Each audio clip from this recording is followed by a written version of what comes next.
السلام عليكم ورحمة الله وبركاته. maanta insha allah waxaan rabay inaan ilaahay subxaana wa tacaala weydiisano sidii aan u caawin lahayn ciyaalkeena amba awlaadeena ilaahay subxaana wa tacaala nicmada uuna siiyey sidii aan u caawin lahayn. halkan waxaa yaala isbinaashi baa yaala, waxa weeyaan in yaroo isbinaashian qaadanaynaa, barafkaan kasoo saaray intaa yar isbinaashiga iyo koob caano ah, caanaas iyo xabad muusa, waa kaa xabad muusa ayaan isku ridqaynaa. koob caana iyo isbinaashiya iyo maxaa xabad muusa ayaan isku ridqaynaa insha allah. marka waan tusi doonaa haddii ilaahay awlaadeena caawina insha allah. isbinaashi waxa weeye dhiigu kordhiya jirkana, waxa weeyaan faa'iido badan ayuu leeyahay. marka insha allah aan ka faa'iideysan insha allah.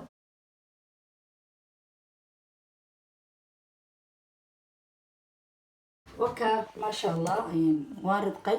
ha laga faa'iideysto, ciyaalkaa la siiyo, dadka waaweyn way iska cabi karaan. maasha allah waa isbinaashigii iyo caanihii iyo xabad buusa intaasaan isku darnay. marka insha allah ha laga faa'iideysto. wakaasaan soo ridqay insha allah.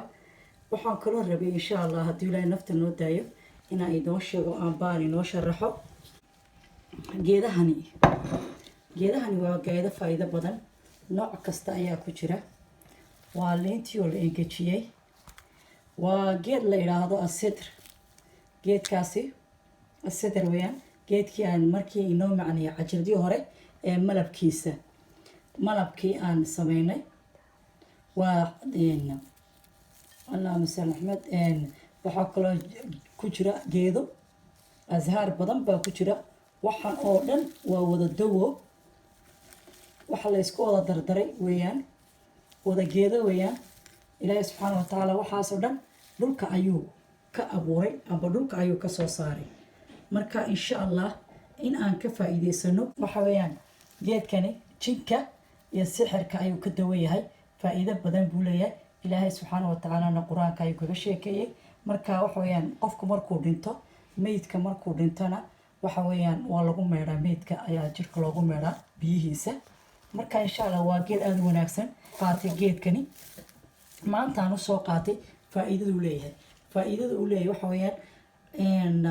matalan dhalinyarteena oo kale si aan ugu karino sida shaah oo kale inaan ugu sameyno. waxa weeyaan geedadkan la isku wada daray relax buu siinayaa amba uu dejinayaa ilmaha. waxa weeyaan soo jeedka badan waxa weeyaan uma fiicna ciyaalkeena. marka waxa aan jeclaaday in aan ka warhayno oo ciyaalkeena aan ilaashino, waa ammaano weeyaan. ilaahay subxaana wa tacaala waa inoogala xisaabtami doonaa maalinta qiyaamaha, qof walba ilmihiisa iyo wuxuu adduunyada kusoo qabtay. marka waxa weeyaan geedkani waxa weeyaan marka ay matalan ilmuhu imtixaan marayo amba matalan maxaa la yidhahdaa markuu soo jeed badan hadduu doonayo, inkastoona ilaahay subxaana wa tacaala uu yidhi dee hameenkiina hala seexdo,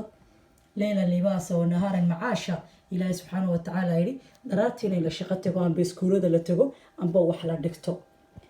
hameenkiina in la seexdo oo la nasto. marka maadaama marka imtixaanada ay marayaan waxa weeyaan 12 wixii ka dambeeya ma wanaagsano. waa waqtiga ilaahay subxaana wa tacaala ducaysta yidhi inuu ilmuhu soo jeedo, because hadduu in badan soo jeedo ilmuhu waxa weeyaan dhibaatooyin badan iyo xanuuno badan ayaa laga qaadayaa. dhibaatada laga qaadaya ayna haysato maanta waxa weeyaan ciyaalkeeni waxay ku jiraan dhakhtarada ayay ku jiraan xanuun daraaddeed. xanuunkaasoo ah inay maskaxda wax ka noqdaan oo waxa weeyaan dhakhtarka la dhex dhigo oo waxa weeyaan irbado iyo wax lagu mudo. markaa si aan u caawino ciyaalkeena waxa weeyaan kanoo waxaa looga sameyn karaa shaah ayaa looga sameyn karaa, wuu cabayaa. matal markuu casharka dhiganayo haddii shaah looga sameeyo uu cabo, jirkiisa ayuu dejinayaa, wuxuu relax buu siinayaa. waa shaah oo kale in laga sameeyo. marka insha allah ha lagu dadaalo, faa'iido badan ayuu leeyahay. ilmahaagan waxaa soo jeedka inaa laga ilaaliyo ciyaalka. waxa weeyaan haddii kale waanu ognahay maanta dhalinyarteeni qaarkood in ay waxa weeyaan dhakhtarada ay ku jiraan, oo dhakhtarada waxay u jiraan sababta ay tahay soo jeedka badan.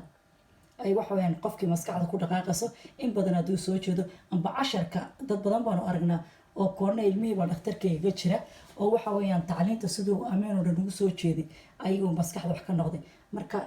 insha allah aan ka faa'iideysano. in yar ayaan qaadanaynaa, waxaan doonayaa inaan idi tuso sida loo isticmaalayo. waka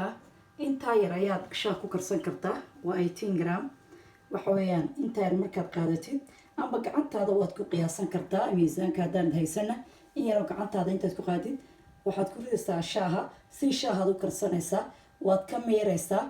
markaa waa la cabi karaa shaah ahaan ayaa loo cabi karaa insha allah marka haddii maxaa la yidhaha shaah ahaan ayaa loo cabi karaa intaan markaad qabatid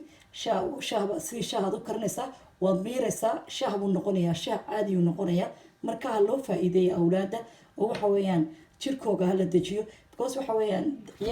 hurdo la-aan baa haysa amba dhaktarada waxaa ugu jiraan hurdo la-aan mid kaleetana waxaan doonayaa qisad ayaan maanta doonayaa inaan idinka sheekeeyo oo runa marka qisadaana bal insha allah waxay ku saabsan tahay dhalinyarta ayay ku saabsan tahay waxaa jirta maalimaha ka mid a ayay gabadh lasoo hadashay gabadh kale ayay lasoo hadashay waxay tiri gabadhaydii waxa weeyaan markaste waxay u baxaysaa dibadda ayay u baxaysaa oo aqalkii ma fadhiisanayso markaste waxa weeyaan hameen walba iyo subax walba gurigii iskuulkiina way diiday ee maxaan sameeya ayay gabadh kale weydiisay oo wadaada gabadh sheekhada ayay weydiisay waxay ku tiri maxaad igu caawin kartaa amba qur-aanka maxaan ku akhriyayaa ilmaha maxaan ku akhriyaa maadaamay socodkeygu batay oo hameen iyo dharaar ay maqan tahay oo aada kurbo ay igu hayso oon aada ugu dhibaataysanahay gabadhii aan dhalay marka waxa weeyaan waxa ay gabadhii kale kula talisay ilaahay subxaana watacaala oo waafajiyey ilaahayna ugu gargaaray waxay ku tiri caag biyo ah waxay tiri caag biyo ah qaad caagad biyo ah qaad bay tiri subax walba marka iskuulka tegayso waxa weeyaan maadaama ay adiga ay waxa weeyaan markuu qofku shaydaanku iska wato hooyada waxa weeyaan gabadhu waxa weeyaan maba arki karto laakiin waxaa maskax iyo fikir wanaagsan maadaama hooyooyinka yihiin waxa weeyaan الأم المدرسة بالي هوية والمدرسة هوية وحكمة بدنتها هوية وحويان رسولنا وأمانة عليه الصلاة والسلام هوية وقف عجيبة لكن وحويان وإن أولادي ذو سوى شيستو أولادي ذا كور هايسو وحا قرأ ونرشهدو تهي إن عيال كي إلى شتو عيال كي وحويان سي معناتها أي دمتنا وقفا إيديستان وحويان القرآن وآخريان أم بأي دين تأبرتو مركا هوية وحويان حكمة ويان قبي marka maasha allah gabadhii waxay ugu jawaabtay gabadhii wadaadii qisadii aan idiga soo qisad runa waxay ugu jawaabtay caagad biyo qaad bay tiri caagad biyo qaad markay iskuulka tagayso subax walba waxaad ku akhridaa bay ku tiri aamana rasuul iyo aayatul kursiga ku akhri iyo almacduudateynka qul a'uudu birabbil naas iyo qul a'uudu birabbil falaq iyo qul huwallahu ahad intaa ku akhri bay ku tiri wixii aad duco aad taqaantidna ku akhri bay ku tiri waxay ku tiri wixii aad duca taqaantidna caagada biyaha subax walba marka ay baxayso miiska u dulsaar waxaad ku tiraahdaa hooyo biyaha qaado bal xikmada daawo subxaana watacaala ilaahi subxaana watacaala u waafajiyey gabadhaasi waxay ku tiri maalin walba caagada biyaha qaado oo waxa weeyaan hooyo miiska aadna u dulsaar bay ku tiri waxaanad kusii akhridaa hooyaa tahee hore intaad u kacday subaxdii markaad salaada tukatid salaada subax markaad tukatid ducooyinkoo dhan ku akhri wixii aad taqaantid because waxa hooyada ducadeeda waa la aqbalaa ilaahay subxaana watacaala waa u fududeeyay hooyada ducadeeda waxa weeyaan toos ayuu ilaahay subxaana watacaala u aqbalaya marka waxay ku tiri caagadaa biyaha miiska saar oo aayata kursiga ku akhri aamana rasuul ku akhri macduudateenka ku akhri qul a'uudu birabbil falaq qul huwallahu ahad iyo qul a'uudu birabbin naas iyo wax alli wixii aad duca taqaantid ilaahayna bari inantaada inuu ilaahay subxaana watacaala guriga kuu joojiyo amba ay guriga dhex joogto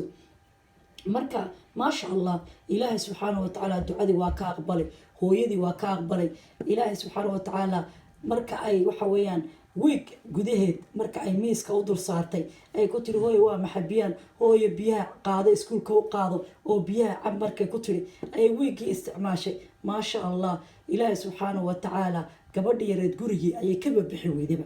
waxa weeyaan hooyadeed ayuu ilaahay subxaana watacaala uga dhigay gabadh adeecda oo hoos joogta hooyadeed oo mar kastaba alle hooyo maxaan kuu qabtaa ayuu ilaahay subxaana watacaala ducadeedii markuu ka aqbalay hooyadii marka waxa weeyaan socodkii badnaa iyo warwarkii badnaa iyo kurbadii ku haystay gabadhaasi hooyadeed ilaahay subxaana watacaala waa ka wada kaxeeyey ilaahay subxaana watacaala awlaadeena haynoo wada xifdiyo dhammaanteed awlaadeena maanta waxa weeyaan awlaadeena maanta aan dhib ku qabno waxa weeyaan na dhibaya waxa weeyaan inagoo ilaahay subxaana watacaala laa taqnaduu min raxmatillah inagoona ka quusan naxariista ilaahay subxaanahu watacaala